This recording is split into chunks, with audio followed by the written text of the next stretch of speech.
Can you do the thing where you like bend your wrist back and touch your fingers to the back of your arm? Oh my god! Was that? Oh my god! I heard it. I heard it so viscerally. Was that actually the sound? No. Was that joint crunching? Are you okay? I'm fine. Oh my goodness! I hope so. Yeah. Natasha. I don't want any legal blowback. Holy shit.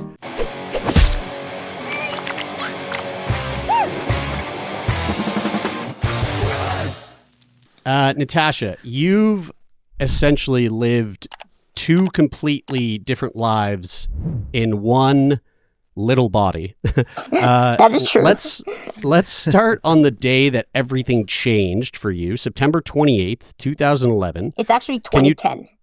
2010, okay. Yes, I put the wrong date in the application. Okay, all right.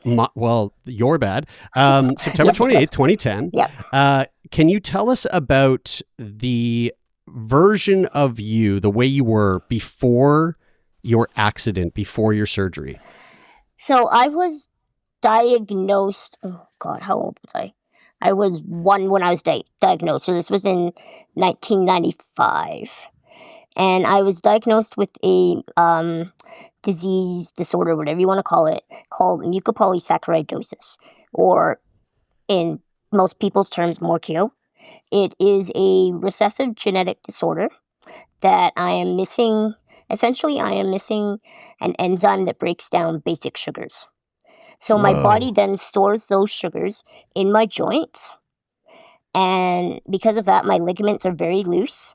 So my ankles are very loose. So are my ankles, knees, wrists, pretty much anywhere that you have joints. So yeah, I was diagnosed in 1995, and I've been living with it since birth, really. Yeah. Okay, so I want to. So mucopolysaccharidosis. Yep. Wild name. Yes. And for the folks that are just listening and don't see this right now, I said little body because you have a very small stature. Yes. Which I'm guessing is based on this inability to break down sugars. So how, like, if you were able to stand up on your very loose ankles, Yep. how tall would you measure out to be? I'm 3'2". 3'2". Yeah. Wow. And is it that, like, so when your body's storing these sugars in those joints, is that preventing? Is that what is the cause of, like, you not growing taller? Yeah, and plus, like my vertebrae in most people, they're cubes, but in me, they're football shapes. So my spine is also unstable.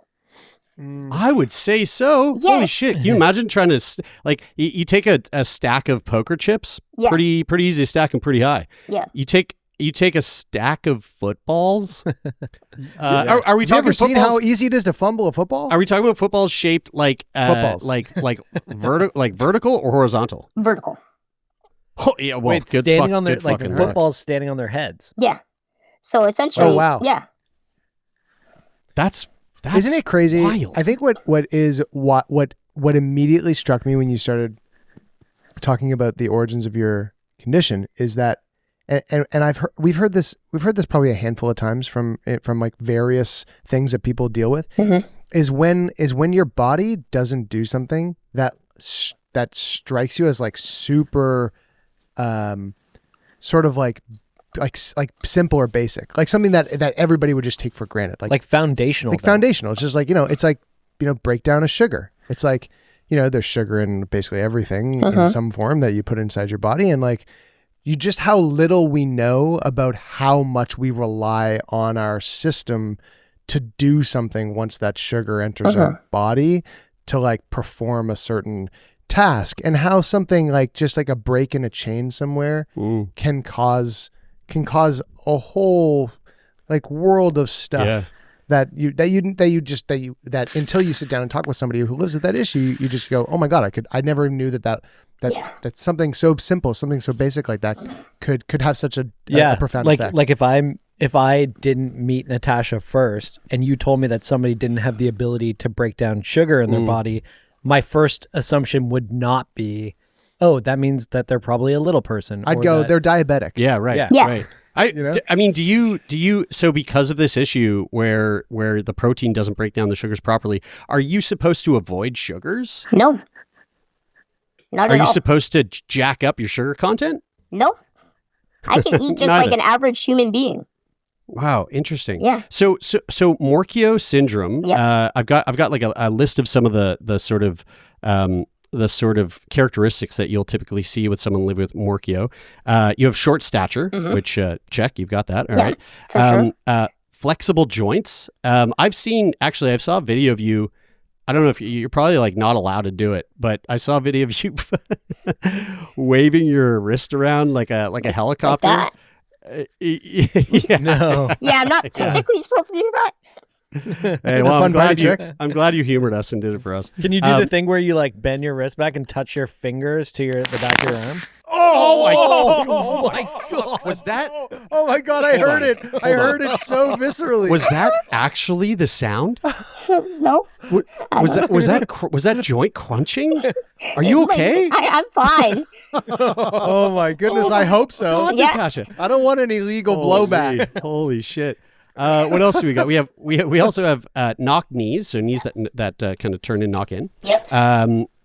Growth abnormalities of the wrist, so like sort of I guess like bulbous growths, kind of like growth, like I don't know how well you can see it, but yeah. I do have a bit of, I call it my Morquio bump on my wrists and my ankles. Because that's just the joint building up with all the Right. Sugars and stuff. Right. It sounded like man. you just blasted that apart. Just Yeah, a moment ago. Yeah. Yeah, that bump just got a little fucking Looser if possible. many more bumps. We also have scoliosis, which I mean, like, That makes sense. yeah, you got football spine, so that makes sense. And then coarse facial features, so like the structure of your face is a unique part of the syndrome itself too. I mean, it's so interesting. This is one of the first times. This is the first time I've ever heard of it. This is the first time we ever spoke to someone with it. It is a very rare disorder. Yeah, I would say so. And so I assume that like most people would have just assumed your whole life that you are that you suffer from like dwarfism. That's true. But this is technically not. Is it considered a form of dwarfism, or it's not even in the I same don't realm? think it's even in the same wheelhouse as dwarfism. Mm-hmm. Because you're right. And so is this how does this is there a genetic factor? It's like CF. Both parents have to be carriers of the Morquio gene. Oh, I see. Yeah. Okay, and so do you have siblings, and do they have Morquio syndrome? My older brother, Demian, does have Morquio, but my two younger sisters do not. Okay, fascinating. Wow. And how much older is your brother? He's 2 years older than me. So he's Okay. 30. Yeah, he turned 33 the other week. So when you were diagnosed, your parents already knew that your brother had this? Well, they actually started the diagnosis process with my brother. And then because I was 1 at the time, because he was 3, I was 1. So I was going in with my parents. And they looked at the doctors or whoever looked at me and said, why don't we test her at the same time? Right. So- Yeah. Okay. And was it sort of obvious looking at, like, could you tell looking at your 3-year-old brother at the time that like something developmentally in terms of like growth Yeah. was not right? Yeah, because at the time, and I don't know if any of you have done this, but my parents were tracking our growth on the door frame going into our bedroom. So my brother stopped growing or wasn't growing as quickly as your average person would at that age. So they knew something was wrong. But up until that, was it like, hey, okay, like maybe he's not as tall, but there was no other like obvious signs that like, the wrist, like when you showed us your wrist now, there's more of that, what you refer to as your Morquio bump.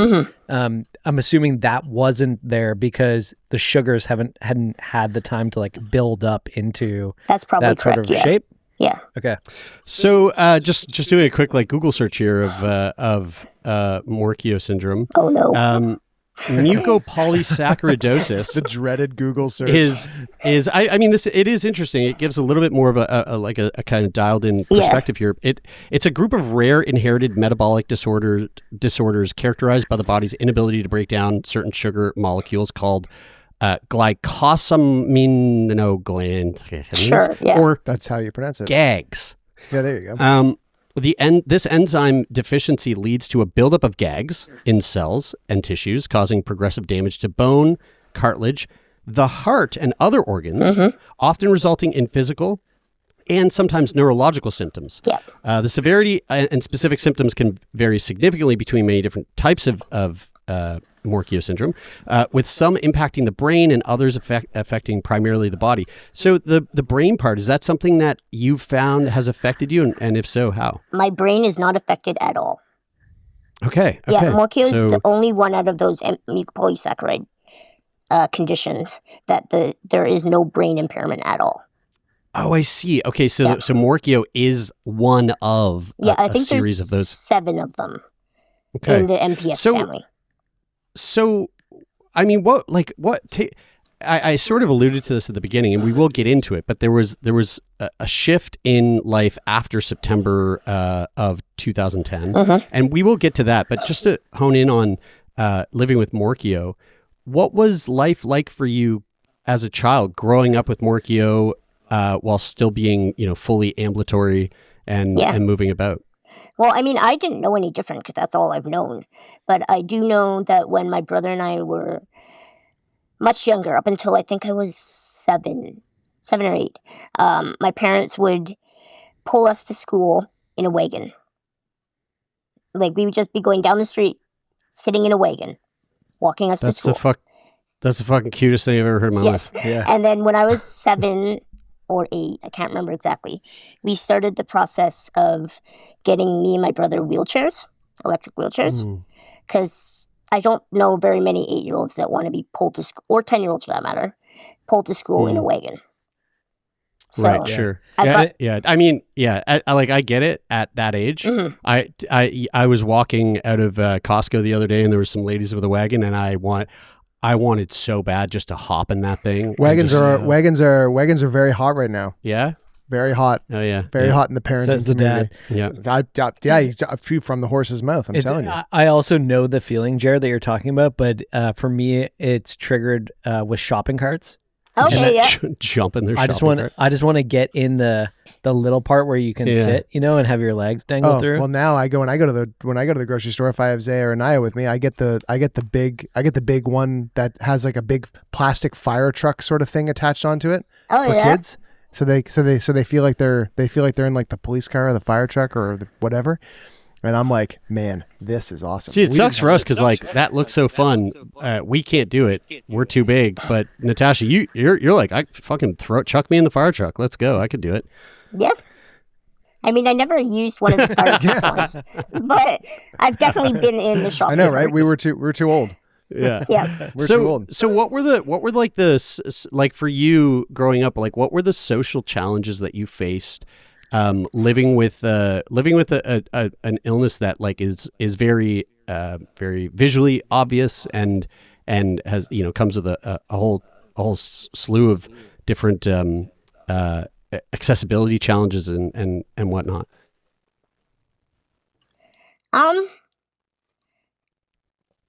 Well, my parents, they adapted rather quickly to having 2 short people in the household. So growing up, we had, up until I became a paraplegic in 2010, we had lots of stools and chairs scattered around the house so that my brother and I could access countertops or whatever.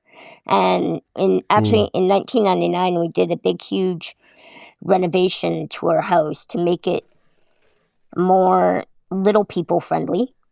The majority of the light switches are down low so that I can reach them. We've got 2 banisters going up our stairwell so that we could easily and safely go up and down the stairs. There's an elevator in our house because my brother was starting to have more and more leg surgeries. And carrying a little boy plus a wheelchair up and down the stairs is a little bit, can be challenging. So we installed an elevator, which I think has been used more times in the past 15 years than it ever was before then. And surprisingly, when I was at school, I never faced any bullying. Oh, which wow. is very shocking. It wasn't until it wasn't until I entered grade 8, so when I went to high school, that I faced any bullying. Hang on a minute. Let me go see if I can find Lori. No worries. A few moments later. Why would it do that? Sorry about that. Look at that thing go. Jeez. Okay. Should be good now. Your power chair is zippy. Thanks. Do you need Brian to repeat his long-winded question? Or... Yes, please. Yes, please. Yeah. All right, Brian, do it again and do it shorter. So the long and short of it was, did you notice an experience? Was the change, do you think, because of growing up in a smaller community and then did you go to school? I'm going to ask this in a dumb way. We'll just take the other really long-winded take. But when you went to, I'm assuming grade 8 was high school. Was it because this like amalgamation of schools and going to this place where a lot of people didn't know you growing up? Do you think it had anything to do with that? I think it might have, but shockingly, the kids that bullied me, the majority of them knew me from kindergarten. So they had gone to elementary school from day one with me. But I think it was because there were a bunch of new students that didn't know me and peer pressure and all that high school fun stuff. Yeah. Man, kids that age are, oh my God, the worst. How did you manage that? How did you handle that? Did you find that hard? From what I can remember, yes. Because I didn't hear the comments that they were making. It was my friends that told me. And then I went and I told my, at the time they were called EAs or educational assistants. And then I told her or I told my parents or somebody, and we got the high school counselors involved. And then they, of course, when they got spoken to, they were denying it. Because they're just teenagers who don't know any better. So yeah. Yeah. And I have a 3-year-old and there's been like moments over the past like 6 months or so where you can tell that she's like encountered a moment of like meanness for the first time, and like how earth-shattering that is for her to realize that like not everywhere or everyone is as nice as her mom and dad are. Of course, Well, I mean, just wait until she figures out what her dad's really like. It's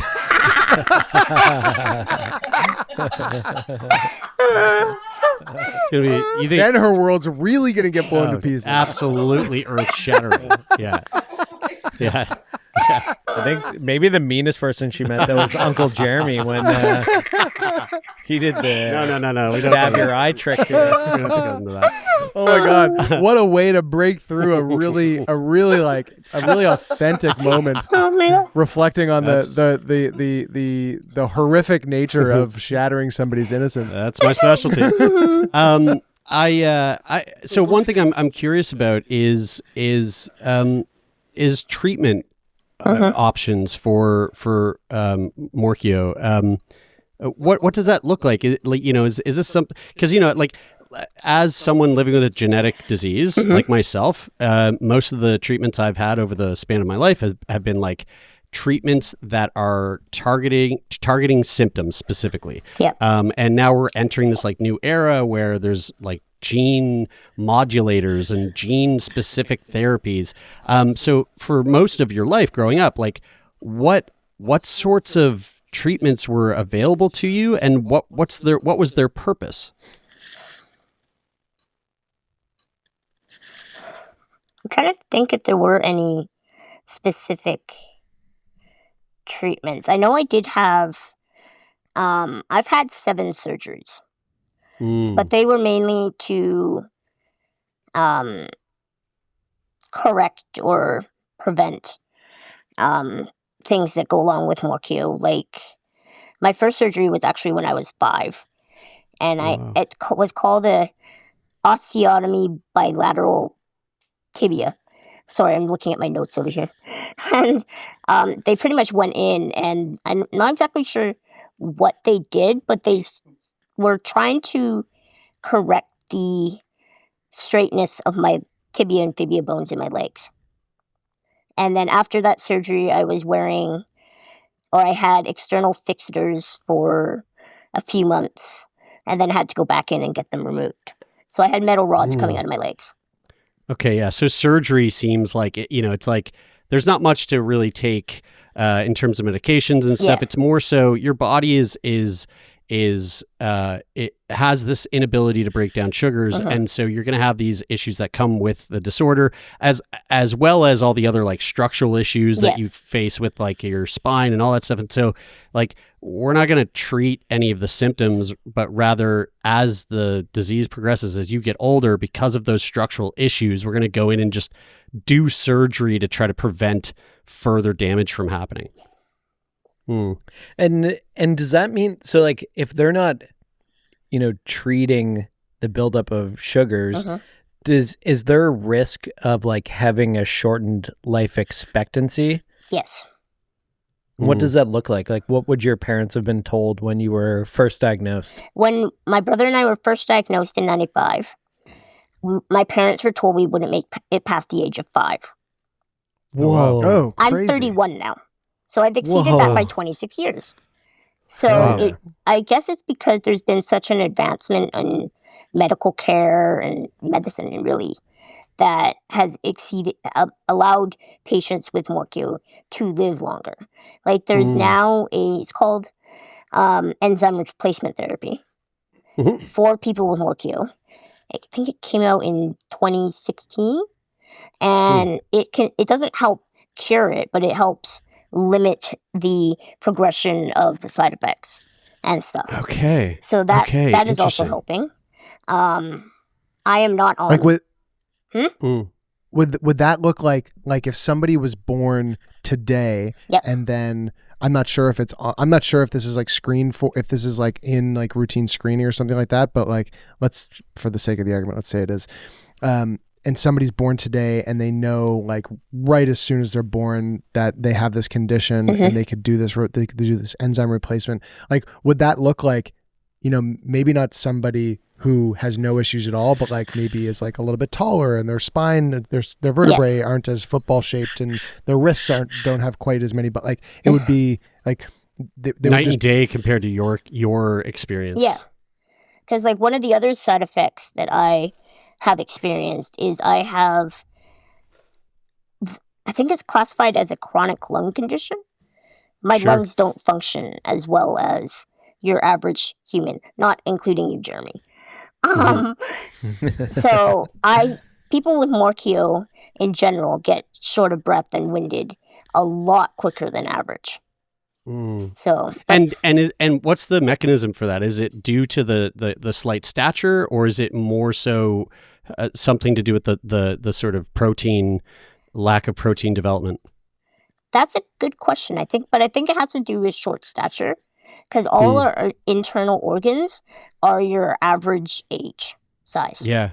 But our bodies you're just fucking jam packed. Yeah, exactly. You're filled to the fucking gills with organs, and your little body is just like, there's not enough room in here. Exactly. And plus I'm sitting down the entire day. So that makes it even worse, because there's really not that much room in there. But you mentioned, Natasha, that your parents were told 5 was the life expectancy, and that you're 31.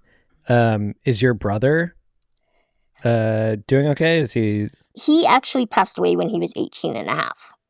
Okay. Due to lung issues and going into cardiac arrest and brain death and the whole fun stuff. So he is no longer with us. But what was that experience like for you, seeing him go through that, knowing that you have the same condition? Well, I think it was eye-opening to me just seeing how bad it could get. And at the time, his lungs were way worse than mine. Yeah, he would actually, at our house, we have a driveway. And he would huff and puff going up and down the driveway. And being his younger sisters, we would tease him for it all the time. Because, I mean, that's what sisters do. But yeah. And then I'm actually now on a BiPAP machine that I wear every night. It provides me with extra oxygen, really, and helps me breathe without it. I've been told I sound like Darth Vader at night without it on. And it definitely makes a difference in how I feel in the morning. So, but he unfortunately passed away before. Yeah. He passed away before we were able to get him on. Is that something that, you know, people living with the condition, like if they're at 5 years, when you were born and your parents were told 5 years old, what is the medical world thinking the way that people most commonly will pass away with this condition is because of the lungs? It can be lungs, it can be heart. I had one friend, he passed away, I think it was about 7 years ago, because his trachea would pretty much collapsed or whatever. Because I don't know if you guys knew, but your trachea is cartilage. And another fun fact, the average person, their trachea is 25 millimeters wide. Mine is 5. Whoa. Oh, yeah. So. Whoa, interesting. Yeah. Okay. And so, and obviously, it's, you know, that would make eating probably a very different experience, breathing a different experience, perhaps. Does that have anything to do with your, like, the pitch of your voice? I don't think so. The size of no. Okay. You just have that naturally cute voice, just because. Yep. Just because God liked you more than me, I guess. We've talked about the surgeries and how you've had a number of surgeries throughout your life, and you alluded to it. We talked about it earlier. In 2010, you had a surgery. That surgery, I'm guessing, fucking didn't go to plan. Tell us about the turning point. What happened? How did you shift into this new body with a whole set of new problems? Okay, I'll start with a little bit of a backstory. So when I was in grade 3, I was experiencing pins and needles in my wrists. And so the lovely neurosurgeon sent me for I think it was an MRI or an X-ray or something like that, and discovered that my spinal column was squeezing C1 and C2, your top 2 vertebrae. And so what they did is they went in and they removed half of the bone of C1 and C2. And it took away the pins and needles. And then I would go in for routine checkups to make sure that everything was the way it was supposed to. And found out, and I did not know this could happen in humans, the bone grew back. Whoa. Yeah, that they had removed. And it was starting to gently squeeze my spinal cord. And so the neurosurgeon turned to me and my mother and said, if we don't do something about this, she could become a quadriplegic and have to bleed through a tube. Oh, wow. At which point we're like, no, we're not doing that. Take her into surgery. So they went in and they did it's called the decompression of C1 and C2. So removed the bone that they had taken out already before. And while they were in there, they were also going to fuse the top vertebrae, so they did not move as much. But during the surgery, of course, I was on my stomach, I was intubated, and when you're under anesthesia, your blood pressure drops.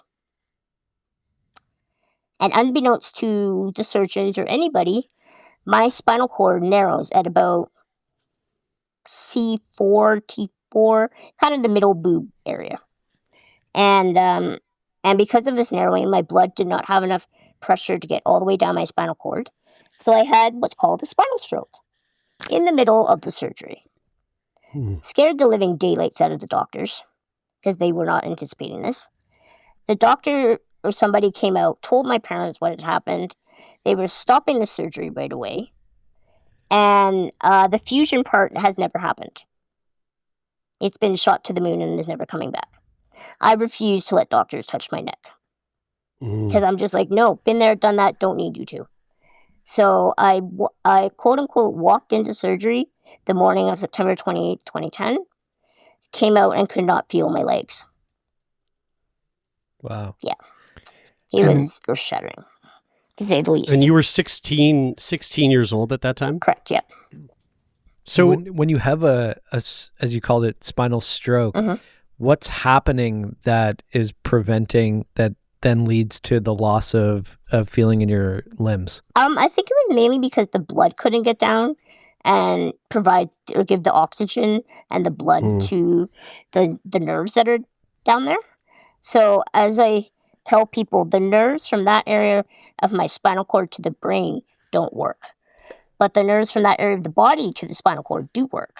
Hence, my legs will twitch every so often. And so when you wake up from that surgery and you start to, live this new life, I know you were 16 at the time, and like I don't know, like I have a pretty shit memory when it comes to like what life was like at 16 or what I thought or how I processed things. But do you recall like how drastically different did your life become after that accident compared to someone who already up to that point has been faced with so many physical challenges? How much more challenging did it become? Well, the main thing I can think of is I wasn't able to walk. Like, I had to use my wheelchair before that. Like, ever since, because like I first got my wheelchair in grade 3, and I would take the wheelchair to school, come home, park it in the garage, take my backpack or whatnot off the back, leave the chair parked in the garage, and walk into the house. But after that, there was no way I could do that. I had to take the chair into the house. And because my injury happened at the T4 level, or middle of the boob, as I tell everybody, because it's easier to visualize. Everyone knows. Everyone can easily visualize boobs for sure. Yes. Especially these two. I don't know what you're talking about. I also did not have a lot of upper body strength, and I still don't, just because the muscles and the nerves don't work. So I had to relearn how to keep myself upright. I can remember when I was in the hospital for 2 weeks after the surgery, and I can remember when I came home, I took my wheelchair upstairs in the elevator, came out of the elevator. There's a very narrow turning radius in front of the elevator to get out. And I didn't think of it. Was going full speed, crashed into the wall, knocked myself over. Oh, no. Thankfully, my sister was living at home, and her bedroom's down the hall. She heard me freaking out. She came running out of her room down the hallway, got me seated back upright, and then I wheeled the rest of the way down the hallway to my bedroom, parked in the middle of my room, turned my chair off, and lost it. Yeah. So. God, wow. I just like it's like, and I'm not trying to like make a comparison here, but it's just the one of the things that I just can't help but think about is like, because like if I became a paraplegic today, fucking yeah, like that would be the hardest thing that I've ever gone through in my life, bar none. There's no question. But to become a paraplegic while also having an illness that like has already affected your physical body in such a drastic way, it's kind of boggles the mind a bit. What's like, for someone who an able-bodied person that's listening to this right now, what's something that you would say to them to give them a sort of like idea of what daily challenges you face as someone who lives with both a genetic disorder and is paraplegic. Like, what does that look like for you?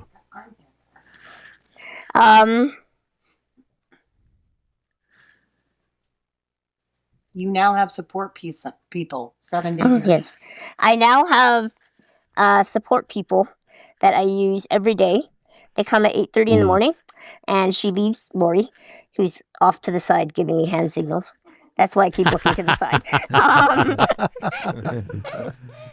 But yeah, I have somebody with me, not quite 24/7, but throughout the majority of the day to help them with with things like personal care, picking up things off the floor, going out and about to the shops and whatnot.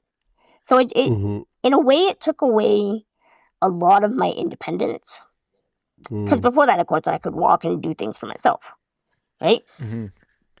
Before you could answer questions on podcasts without having Lori to answer them for you. Hey man, God, I'd fucking kill to have a daily support worker sitting on the side going, "Say this, Jeremy." Lori seems like she's going above and beyond the job description. Yeah, I need kudos to Lori. Backup like that every day. She's been with me for 10 years, so. Just sort of curiosity. And I want to just step in on that. Like you're like, what is your relationship with Lori? I mean, obviously that's 10 years. Like that's a long time to have someone be there and show up for you and care for you. What does, like, help us put it into perspective, like what that relationship is like? Like, how important is that relationship for you? And you know, like, do you compare, like, would you compare it to any other types of relationships out there? Like I'm people can't see this, and maybe I'm making an assumption, but like there was a moment there when Lori was like chiming in the background, and the side eye you gave her was like the side eye I give to my partner when I'm like, will you shut the fuck up and let me just think for a second? Side eye that only people that are quite close to each other. Yes, exactly. So like, what does that relationship look like? Well, we've been together for 10 years, so we're pretty good friends at this point. Hence, like a married couple. Oh gosh, yeah. We are. Yes, you finish each other's sentences. we That's do. so cute. Yes, unfortunately, no, but like she and I get along great most of the time. For most, how would I say it? Like a married couple. Yes, okay, like a married couple. Most of the time. Yes, most married couples, I should say. Yes. But most of the time we get along pretty great. We do have our arguments or disagreements every once in a while, but I love you. Okay, yes, thank you. Oh, that's very sweet. That's very sweet. But yeah, Sorry, go ahead. It's also very hard to find somebody to be a good support person like Lori and I are. So I know that the day that she retires is not going to be a fun day, because then I'll have to go out and find somebody new. It's funny when I called you to ask if you were still up for being on the podcast. Lori was with you, obviously, and Lori reacted before you did and like cheered in the background, and it was very wholesome, very sweet moment. Yes, that's she did. I wanted to ask Natasha, so when you came out of that surgery and realized the situation and that you were a paraplegic, what is it like in terms of like feeling or sensation in your legs? Like if you were to like feel your low body, do you have any sense of feeling? Like what's it like? Strange. I actually can't remember much from that day, because of course I just woke up from surgery, so it's all kind of a blur. But it was kind of just like, what is happening? Like, where are my legs? Because I was in ICU at BC Children's Hospital. So yeah. And is there like when you find that out, do they say anything around, you know, like with rehab you can have the expectation of you know, maybe gaining some sort of sensation, or at that point is it just totally, you know, this is the way that it's going to be? If I remember correctly, the doctor did give us a 6 to 9 month window afterwards of whether or not I could regain my ability to walk and whatnot again. But unfortunately, that never happened. And I've also learned that I have a few friends that are also part of the Spinal Cord Injury BC group, who are paras or quadriplegics themselves. And there is actually a rehab place out here called GF Strong, where you can go after a spinal cord accident or surgery, really. And you can you have the possibility to regain some of those lost abilities. But unfortunately, that was never offered to me. And I don't know why. Mm-hmm. And is the lack of feeling or sensation from is that from your mid boobs down? Yep. So low boob, you have no low boob feeling? Nope. Oh, interesting. Just upper boob. Just upper boob. Just upper boob. Interesting. It's funny because I was just thinking boobs like hang. So like, do you get, the feeling right, shift? Like, does the feeling because boobs hang? Does it change? Does the feeling? Yeah, right, exactly. Because like they start up here. I don't think it's but an they just invisible hang, line so in space. It's straight from your mid. I don't know. I've never seen boobs, so I don't know. Like unlike these guys, I have a hard time picturing it. Really?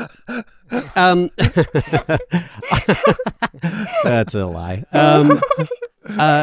I mean, one thing I'm curious about, and before we wrap here, how you're in this body that you've had your whole life, and this body that you have, and the challenges that you face are very different from a lot of the people that are probably listening to this right now. What do you feel like your relationship with your body is like at this point after all the things that you've gone through? And how has that evolved over the span of time since the surgery? Honestly, I think it took me a little bit of time after I became a para to get used to my new reality of not being able to walk or go to the bathroom for that matter. But today it's fine.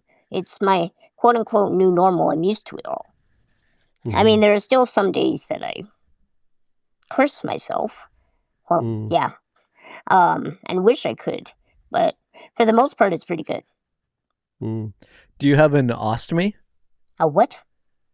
An ostomy? Colostomy? If she said what, she don't. You don't. Yeah. Sorry, no, I didn't hear you. That's okay. Do you go to the bathroom on your own, or do you? Yes, I do go to the bathroom on my own, but not the way you normally would. I have what's called a metrophonoff, so I can go pee through my belly button. Oh yeah. Oh. Yeah. I've heard of that before. Brian's mom does that. Okay. My mom does, but not. So she has maybe in a different way. A neobladder. Yep. No, she has what's called an Indiana pouch. Okay. And she self-catheterizes. Yep. Is that catheterize? Self-catheterize? Catheterize? I don't know. I have no idea. Do you use a catheter? Yes, I do. Okay. Yeah. And what? So that, like, for my mom, that is for urinating. Mm-hmm. What about for shitting? I was so curious as to what I was trying to say it in the use. polite and correct because way, like there's so many ways you could go with it. It was funny that you paused for a second to like think. I thought about it, and then the only word that came to my dumb fucking brain was how do you poop? What's the most aggressive? Yeah. The most aggressive form. I go the normal way. Okay. Yeah. That part has somewhat been affected. Like I do have to use suppositories every other day. Yeah, every other day to go. But for the most part, it works just fine. Whoa! I mean, that was a question. That was something that came up earlier when you were talking about how like your organs are all the same size. Yeah. Right. I mean, like my wife is pregnant right now, Okay. and I know that like when the whole body doesn't change size, but you get like now all of a sudden there's something else that's taking up a lot of space. Like the baby, everything changes. It's like everything is very different. Yeah. And so I was like, I like a question that kind of popped up into my head and we just kind of went on to something else there was like, how does your digestion work? Because like, I mean, there's a lot of intestines. Like everybody's got a lot of intestines. Not me. Except for Jared, because Jared got 75% of his large intestine taken out. But most people have a lot of intestines. I actually heard when you stretch them out that they reach the moon and back. Yeah. Yeah, to the Andromeda galaxy. Yes. Yeah. And so like I mean, I feel like actually. any slight addition of anything where like the space is cramped. I mean, I've got a really dumb question. I hope it's okay that I ask this. Sure. How fast do suppositories work? Do you like take that and then go, all right, in an hour I'm gonna go, or is it like you pop that sucker in and there better be a fucking hole underneath you, or else? Shall I talk about that? Because that's my deal. Yeah. So I think they can hear me. Yeah, we can hear. Yeah. Sometimes it takes 2, sometimes it takes 20 minutes, but I lay her down in her bed with a book on her side, and it just happens. Wow. So wow, that's sometimes so it's fascinating. quick, maybe 30 minutes. Yeah. So Wait, what that's is a part of my suppository? department? Like, It's like Is it a an medicine? enema pill that you put up your arse. Yep. but it's like something in the pill is like gonna relax your colon, or is that what happens? Is that what happens? I'm actually not sure how it works. Yeah, me neither. I mean, because it wouldn't I can't imagine it would cause. Well, hey, if we have lots of medical listeners out there, That's true. info@sickboypodcast.com. Reach out to us. Let us know. I was going to say, I can't imagine that it's causing convulsions because you have no. Well, no, maybe it would because it's not like your organs are dead, right? No. It's just you don't have think the about when you have don't have coffee the ability or nicotine, Right. And then all of a sudden you're like, oh, I got a shit. Yeah. So maybe it's like a vasodilator that sort of just relaxes things, or maybe it's also stimulating the what would you call that? The poop flexors. you know what? It's crazy. We have the entire catalog of the Earth's of the human race's knowledge at our fingertips. I could look it up. But you know what? Forget about it. Let's leave it. Let's pretend like we're back in 1990s when we were all born. Well, sorry, me and Natasha were born in the 90s. You guys were born in the 80s, and we'll pretend like it's that decade, and we'll leave it. We'll leave the mystique. Let's put it back on the listener. Get off your fucking ass. Get on your email or come over to our social media and tell us so we know. You probably don't even need to get off your ass. Yeah, that's right. No. You just Just look it up on your phone. You can stay on your ass. Stay on your ass. I would love to know, Natasha, what would you say is the biggest thing that your health journey has taken away from you?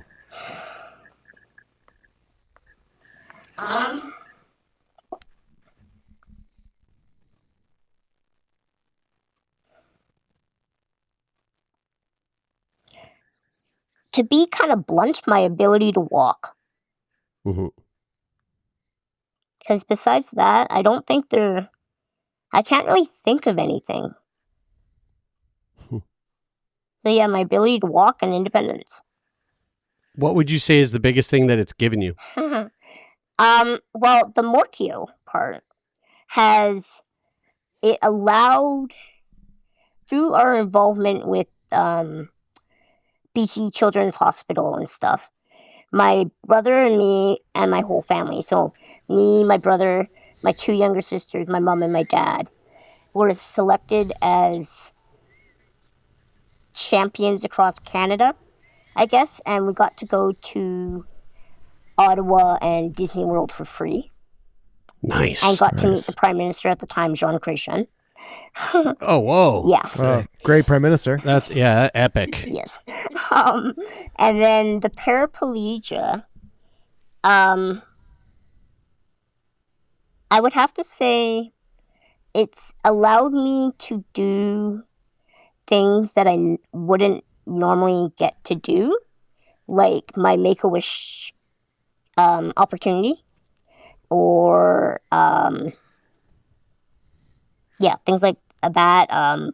Meeting people. I've gotten involved with the Spinal Cord Injury BC organization and go to some of their events and other things like that, I would think. What was your wish?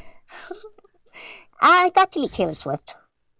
Oh, whoa. That's a major one, Jer. And 90% Wow, of our dude. audience just came their pants. Yep. That's Man, it's wow. hilarious when when in comparison what you did continues Oh to my God. become more Yeah. shitty. Like Yeah. Do you know? Are you, Natasha? Are you familiar with what Jeremy's wish was? Yeah. And I'm sorry, Okay. Jer, but mine is way better. man, you got to be Taylor Swift. I'm not dude, even a that's Swiftie, mega. and that is sick. That's like How God. long ago was that? That was 2011. Oh, Wow. sweet. So- I mean, like in my opinion, like prime T Swift. Yes. I mean, my personal opinion. I mean, like that. Like I was a T Swift fan then. Okay. Yeah. I'm not saying I don't like her now. I'm just saying I was paying more attention then. Yeah. That's what I'm saying. I wasn't as big of a Taylor Swift fan back then, but I definitely am now. Oh, so Why? we swapped. So if you weren't as big of a fan back then, what made you Because come to that? she could see the writing on the wall. She knew how Taylor Swift was going to be. No. It's because Natasha's is a Kansas City Chiefs fan, and you just love Travis Kelce. Isn't that right? Yeah. I knew it. Yeah. Well, Natasha, I mean, you are such a ray of sunshine. Thank you. You're such a delight to talk to. And I want to extend the exact same sentiment to Lori. I'm so glad that you were up for coming on and talking to us about your life and the hardships that you've been through. And I really do. I feel grateful to have had the opportunity to meet someone like yourself, because you really do, as much as you've been through the ringer. Yep. You just radiate positivity, and it is a beautiful thing to see. So thank you so much for coming on the show today, and thank you, Lori, for hanging out in the sides. You guys, you're and awesome. Yes, and chiming in. another fun fact: when you called me, Jeremy, that was actually 2 years to the date that I had applied to be on Sickboy. Wow, look at that. Yeah. And so for folks listening, I mean it. If you've applied, there's a long list, and we are getting through it. So if you've applied in the past and you're like, why the fuck haven't? You know what? Either be patient or just apply again. Yeah, I also I echo that apply again part, because sometimes it's just easier to see them when they're at the top. Well, don't say that too much. Thank you, Natasha. This has been such a treat. Thanks.